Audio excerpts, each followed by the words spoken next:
So what I did was I screwed it on there, wouldn't want to come off, so I put it like so we got all of them torqued up, 50 make it across look the a little board. bit cleaner at least, because you can see there is junk. Who knows what the hell they were doing, but yeah. Splits, and then this would go on there. So guys, so here's the progress for today. These guys literally just went and put regular bolts on it.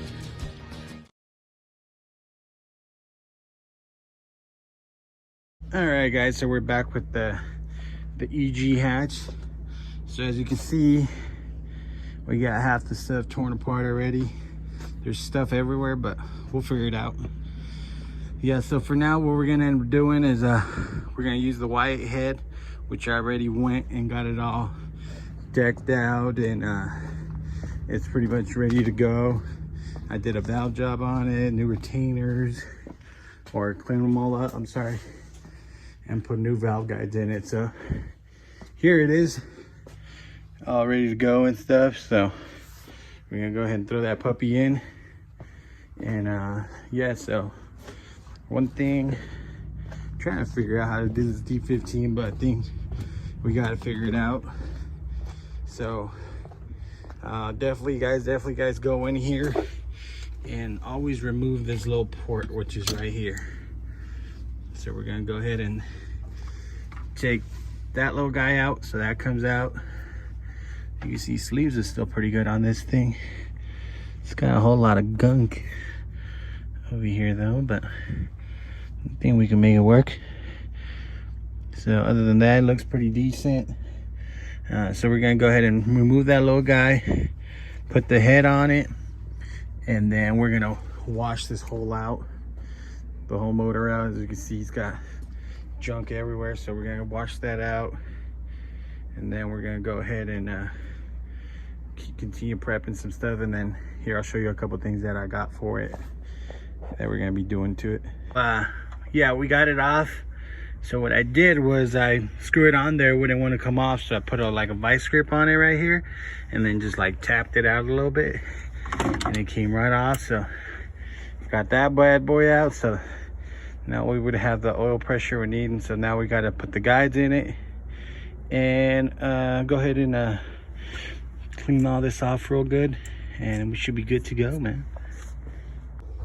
All right guys, so one big thing is I was when I was tearing apart the motor and stuff, I did notice that this little screw, the head screw, was a little bit shorter than the other ones. Well, turns out they ended up putting that screw, one of the smaller Y8 screws there. Who knows why, but stripped the head, but ended up being able to get a bolt in there. I didn't retap that. I just said we're gonna send it, we're just gonna have fun with this little D15 and figure out what it does. But yeah, make sure you use the regular D15 bolts on all these. I think that's what we're figuring out ourselves. So most of these right here are D15, except for like the two corner ones. They do stick up a little bit more than normal, so we ended up putting the D16 ones, the Y8s in the corners, and see what it does. But I'm hoping it'll hold. I got it torqued to 40 foot-pounds, so I'm gonna give it another 10 to all the other ones. That one I might just give it a little extra 5, see what it does. But yeah, here we are. All right guys, so we got it all torqued down. I was able to get that one to 50 as well, so we got all of them torqued up 50 across the board. Then we got these torqued up too. Those are all good to go.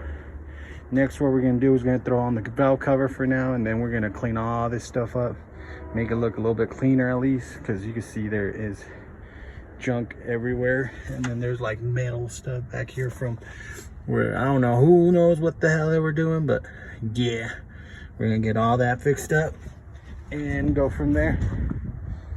We're gonna do this very cheap. We are gonna be turboing it and stuff, so yeah, so this just kind of came in. We're gonna do it this way with the little block off. So what you do here is you put this to the block. This normally threads to the block, this thread, so it splits, and then this would go on there. So it's really nice right now, since I do have off the intake manifold to put that on right now. So let me show you how that goes. All right, so it ends up looking like so. So then you thread this into the block. So this guy right here is at 24 millimeter. You pull it out of the block, the stock oil sending unit. So we got this all tightened up, and then you pretty much just screw it up.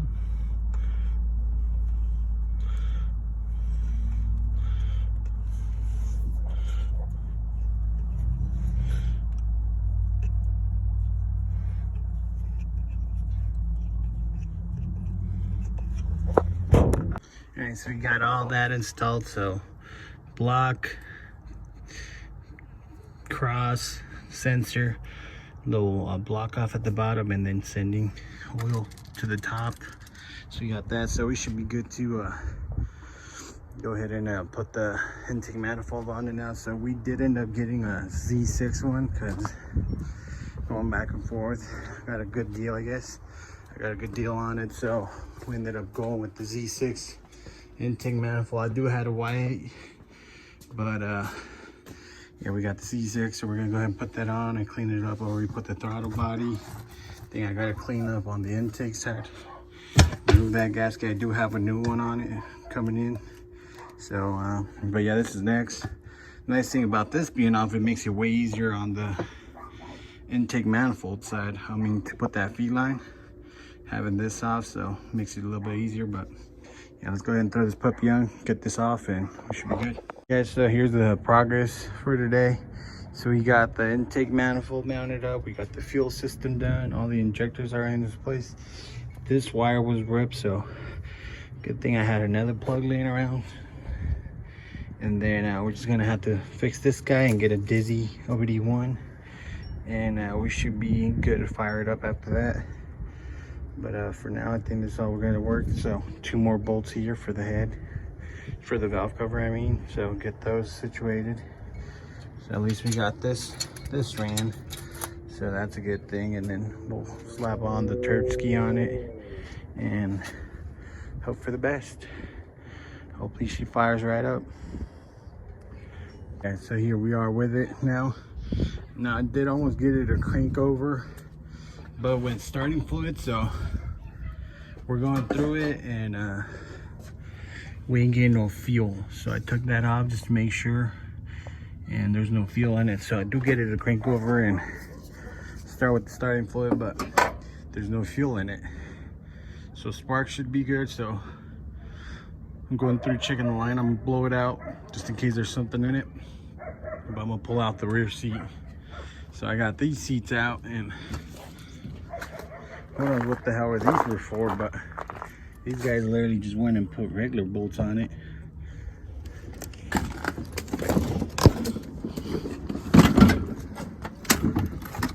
Look at that. Come on, man, don't be doing that to yourself. Yeah, it's gonna go flying and everything. But yep, look at all this mess in here. Yeah, we're gonna tear all this shit apart, and yeah, pretty much no carpet. We're just gonna leave it no carpet and do that and get us some seats. At least this way we could try to figure out what the hell, why it's not starting. But yep, that's where we're at with it. I did got it crank over, start for 3 seconds and then shut off, but yeah, let's get that going. All right, guys, so I got the pump out, and I had my spare S2001, so I ended up putting this one in. So yeah, there's the old one. It looks pretty it looks pretty good, but excuse me, it looks pretty good, but since I might be boosting it, I might as well get the higher LPH one, which is, I want to say these were like a 190. So we're gonna put that in there. And I think the biggest issue was it had like no gas, although it's reading like a third on it. It had like no gas, so there was nothing in the line. So let's try to put this on and see what it does now and hope for the best.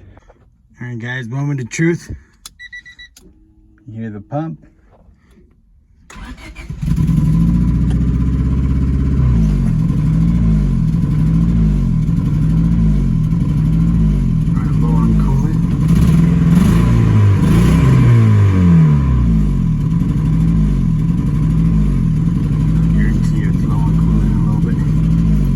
It's on. We can mess with the rest. Alright guys, so we got it started. Idling is kind of funky, so we're gonna let it do its thing. But yeah, I just did this like this, so we're going to fill all over, and then I gotta cover these out here too. So we got a lot of stuff to work on, but at least pieces running, getting some temps going.